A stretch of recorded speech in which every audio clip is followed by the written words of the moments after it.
அம்மா, இன்னைக்கு என்ன டின்னர்? ஹாய், இன்னைக்கு நம்ம வீட்டில் நைட்டுக்கு சிக்கன் கிரேவி வச்சு இடியாப்பம் வச்சு சாப்பிட போகலாம். சிக்கன் கிரேவி எப்படி வைக்கலான்னு பார்க்கலாமா? ஓகே.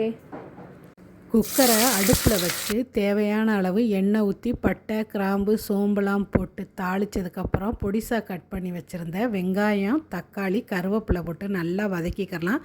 இது கூட நாம் க்ளீன் பண்ணி வச்சுருந்த சிக்கனையும் அது கூட சேர்த்து நல்லா ஒரு 5 நிமிஷம் எண்ணெயிலே வதக்கி விட்டுட்டு தேவையான அளவு மஞ்சத்தூள், குழம்பு மசாலாத்தூள், கரம் மசாலாத்தூள், அப்புறம் உங்கள்கிட்ட சிக்கன் மசாலா எந்த பொடி இருக்கோ அதையும் அது கூட சேர்த்து நல்லா கலந்து விட்டுக்கிறங்க. இப்போ தேவையான அளவு தண்ணி, உப்பு சேர்த்து குக்கரை மூடி ஒரு 5 விசில் வச்சு எடுத்தோம்னா சூப்பரான சிக்கன் குழம்பு ரெடி.